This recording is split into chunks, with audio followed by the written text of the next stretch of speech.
Welcome back to the e-learning platform of the Ghana Institute of Freight Forwarders. This is session 4 of module 1. And in session 4, we're going to look at liability insurance, and it will be taken in this form. First, we'll look at the types of liability insurance available, and then we will look at measures to prevent losses and minimize liabilities. Then general exclusions and qualifications, and we will also look at freight guarantee schemes available.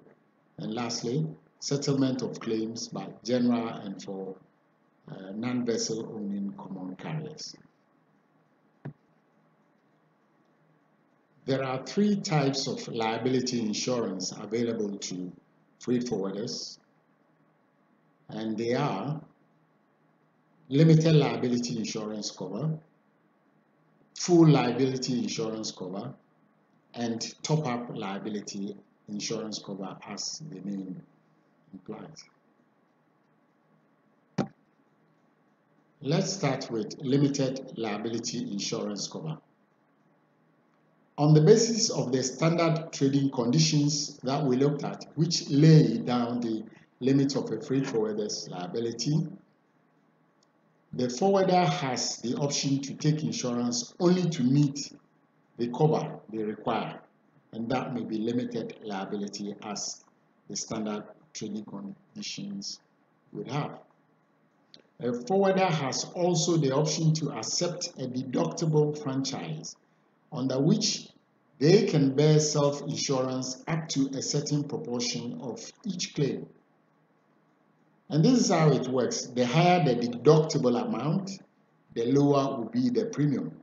But there is a risk that the forwarder may be faced with a large number of small claims, aggregating to large sums, and he may not be able to obtain any reimbursement from the insurers. The forwarder may also reduce the cost of insurance by lowering the limit of his insurance cover. This would be reasonable so long as it is based on their past claims experience, but there is the risk that an unexpectedly large claims in excess of the limit could subject the freight forwarder to a very heavy loss. Full legal liability insurance cover. A forwarder who operates on the basis of their standard trading conditions, which lay down the limits of their liability, has the option to take insurance to cover only their limited liability or to cover their full legal liability. However, as courts may sometimes set aside the provisions of the standard trading conditions as being unreasonable because it's normally in favor of the forwarder or untenable on other grounds, it will be advisable for the forwarder to cover their full legal liability. There are measures to prevent losses and minimize liabilities, and this is what we will look at.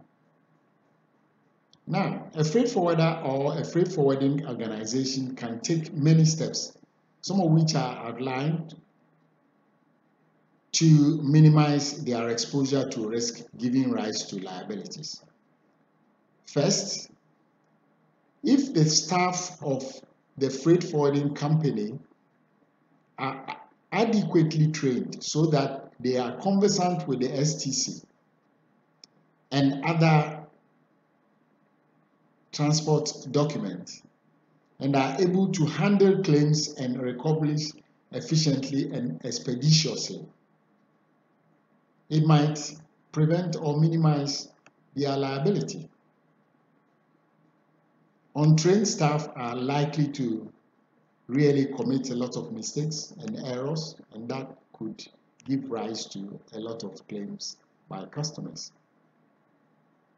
Number 2, in minimizing liabilities or preventing losses, forwarders have to ensure that documents used are correct, legible and appropriate for the purposes that they use them.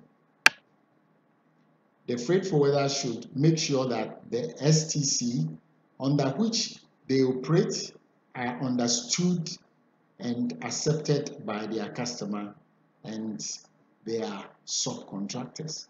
Remember, if they are not understood and accepted by customers, you cannot invoke them and they do not come into play. The subcontractors employed by the freight forwarder, who may be ship owners, warehouse operatives, road operators, and the like, should be efficient and reliable. The forwarder should advise them to have adequate liability insurance cover. Forwarders who operate warehouses, delivery vehicles, etc. should make adequate security arrangements against theft, pilferage, fire, etc. And those simple steps would help minimize or prevent liabilities altogether. Now, let us look at sources of insurance. There are many sources. First, the open market, where commercial insurance companies which transact many other classes of insurance provide liability insurance.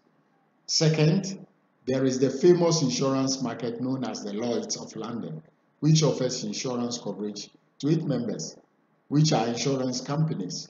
These insurance companies assume a small proportion of the risk through a syndicate system. And thirdly, there is a mutual insurance cover, which is a form of collective self-insurance of all those who have a common interest.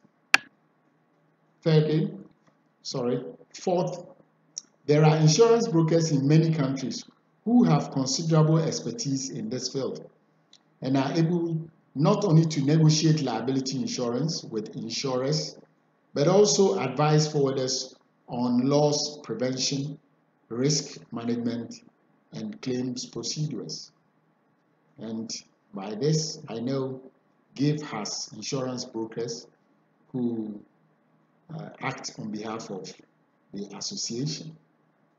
Next, for providing liability insurance cover, the insurer usually will need information on various risk factors, such as the scope of the service provided, claim experience, volume of business handled, spread of risk, degree of exposure, trading areas, etc., in order to assess the level of minimum premium.